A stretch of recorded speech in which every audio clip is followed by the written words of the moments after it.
Hi friends, இன்றைக்கி வந்து ரொம்ப சிம்பிளான ரொம்ப சூப்பரான ஒரு ஸ்வீட் எப்படி செய்யறதுன்னு இந்த வீடியோவில் பார்க்க போகிறோம். அது என்னன்னு பார்த்தீங்கன்னா தேங்காய் பர்ஃபி. தேங்காய் பர்ஃபிலே பார்த்தீங்கன்னா ஒரு 2-3 மெத்தட்ஸ் இருக்குது. அதில் ஒரு மெத்தட் மட்டும் இந்த வீடியோவில் பார்க்க போகிறோம். என்னோடய ஃப்யூச்சர் வீடியோவில் வந்து மற்ற மெத்தட்ஸ்லாம் பார்க்கலாம். இது பார்த்தீங்கன்னா எங்கள் அம்மாவோட ஒரு ஸ்பெஷலான ஸ்வீட், ரொம்ப நல்லா செய்வாங்க. இந்த தேங்காய் பர்ஃபிக்கு தேவையான பொருளாக என்னென்னு பார்த்தீங்கன்னா, 1 கப் நீங்கள் தேங்காய் எடுத்துக்கிட்டீங்க அப்படின்னா 3/4 கப் அளவுக்கு ஜீனி எடுத்துக்கோங்க. ஒரு சின்ன டீஸ்பூன் அளவுக்கு ஏலக்காய் பவுடர் எடுத்துக்கோங்க. கொஞ்சோண்டு ஒரு டேபிள் ஸ்பூன் அளவுக்கு நெய் தேவை.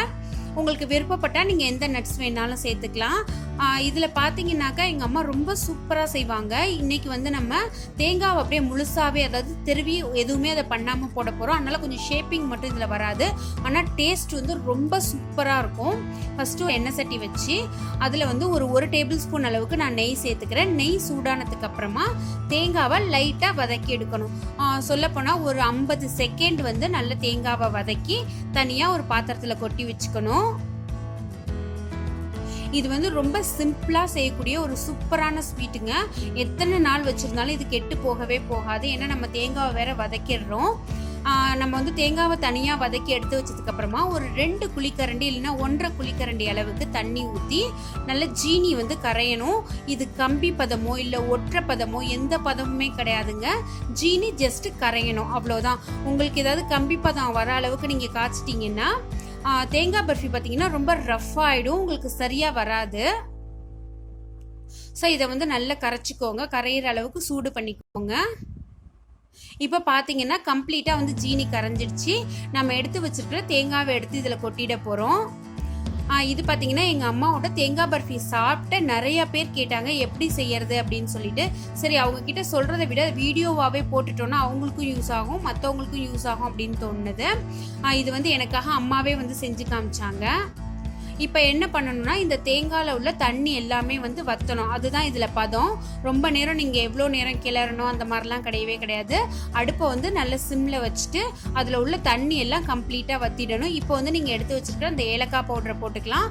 நட்ஸ், முந்திரி பருப்பு இல்லை எந்த நட்ஸ் உங்களுக்கு பிடிச்சிருக்கோ அதை கொஞ்சம் உடச்சி போட்டுக்கலாம், போடாமையும் இருக்கலாம். சில ஜீனியோட கலர் பார்த்தீங்கன்னா சேஞ்ச் ஆயிருந்ததுனாலும் இதோட கலர் சேஞ்ச் ஆகும். நம்ம வந்து தேங்காவை ரொம்ப அடியாக அந்த கருப்பு வர அளவுக்கு திருவிட்டோம்னாலும் தேங்காய் பர்ஃபியோட கலர் வந்து மாறும். இப்போ வந்து ஒரு தட்டில் நான் நல்லா நெய் தடவி வச்சுக்கிறேன், அது ஒட்டாமல் இருக்கும். அப்போ தான் ஸ்லைஸ் போடலாம் நம்ம. இப்போ பார்த்தீங்கன்னா கம்ப்ளீட்டாக எல்லா தண்ணியுமே வந்து வத்திடுச்சு. இப்போ அந்த தட்டில் வந்து நம்ம அதை கொட்டிடணும். நான் வந்து செஞ்சு காமிக்கிறதுக்காக கொஞ்சோண்டு தாங்க ஒரு நார்மல் சைஸ் தேங்காய் வந்து ஒரு தேங்காய் மட்டும்தான் எடுத்துக்கிட்டேன். ஸோ ஒரு சின்ன தட்டாக எடுத்து நல்ல கனமான பீசஸாக கிடைக்கணுங்கிறதுக்காக சின்ன தட்டாக எடுத்து அதில் நான் கொட்டிக்க போகிறேன். நம்ம கையில் எடுத்து பார்த்தோன்னா நம்ம கையில் ஒட்டணும், அதாவது அதை பிடிக்க வரணும். அப்போ தான் வந்து நல்ல பீஸ் கிடைக்கும் நமக்கு. ஏன்னா நம்ம வேறு தேங்காவை திருவி எதுவுமே செய்யாமல் அப்படியே போடுறோம், அதனாலேயே கூட கொஞ்சம் நமக்கு உடைய சான்ஸ் இருக்குது. ஸோ அதனால் அந்த ஒற்றை பதத்தில் சேர்த்திங்கன்னா நல்ல தேங்காய் பருப்பியோட பீசஸ் வந்து நல்ல கனமாகவும் இருக்கும். உங்களுக்கு வந்து சீக்கிரமாக உடையவும் உடையாது. அதே மாதிரி அந்த எந்த ஷேப்பில் நம்ம வெட்டுறோமோ அதே மாதிரி கிடைக்கும். இப்போ இந்த மாதிரி எல்லாத்தையுமே கொட்டிட்டு ஒரு டவரா மாதிரியோ இல்லை உங்கள்கிட்ட எந்த பாத்திரம் இருக்கோ அதை வச்சு நல்லா ப்ரெஸ் பண்ணி விட்டுருங்க.